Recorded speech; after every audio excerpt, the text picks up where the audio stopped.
бошгоҳи футболи истиқлоли тоҷикистон дар доираи бозиҳои даври чоруми марҳилаи гурӯҳии лигаи чемпионҳои осиё бо дастаи Ал-Ҳилоли Арабистони Саудӣ рақобат карда бо ҳисоби 4-1 ғалаба ба даст овард. Ин вохӯрӣ дар варзишгоҳи ба номи Шоҳзода Файсал бин Фаҳдаи Риёз баргузор гардид. Нахуст арабҳо ташаббуси бозиро ба даст гирифта ба пеш баромаданд.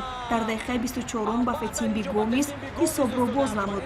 вале баъдан футболбозони тоҷик аз худ маҳорати баланд нишон дода бартарии вохӯриро соҳиб шуданд. Дар дақиқаи 39 Манучер Ҷалилов аз партофти Алишер Ҷалилов истифода бурда таносубро барқарор сохт.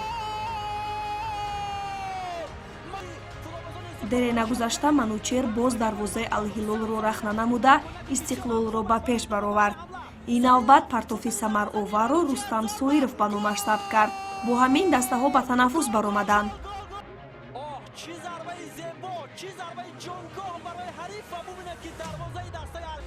дар қисмати дуюми нерӯсанҷӣ ҳам истиқлолиҳо ба ҳариф ҷавоби сазовор доданд. дар дақиқаи 49 Манучер Сафаров ирсоли Алексей Ларинро гирифта бо муваффақият тӯбро вориди тури дарвозаи рақибон сохт. Манучер Сафаров бо ин иктифо накарда бо гузашти 4 дақиқа боз ба задани гол муяссар шуд ва муаллифи дубл гардид. дигар то анҷоми рақобат бошгоҳи Саудӣ оҷиз монду ҷавоб гуфта натавонист ва бозӣ бо ҳисоби 4-1 ба суди дастаи Истиқлол ба анҷом расид. бояд зикр намуд ки Ал-Ҳилол 3 карат қаҳрамони қораи Осиё буда 16 маротиба чемпиони Арабистони Саудӣ гардидааст. ёдовар мешавем ки Истиқлол дар даври якум бо дастаи Шабоб Ал-Аҳли Дубай бозиро мусовии 0-0 намуда дар марҳилаи дуюм АГМК-и Узбекистонро бо ҳисоби 3-2 шикаст дод. дар вохӯри сеюми худ бошад аз Ал-Ҳилол бо натиҷаи 3-1 мағлуб шуда буд.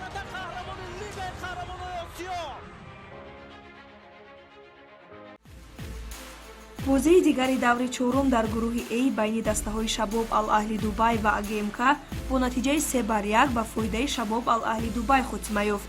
акнун баъди 4 даври рақобатҳо дастаи Истиқлол бо касби 7 имтиёз ба садри ҷадвали гурӯҳ баромад.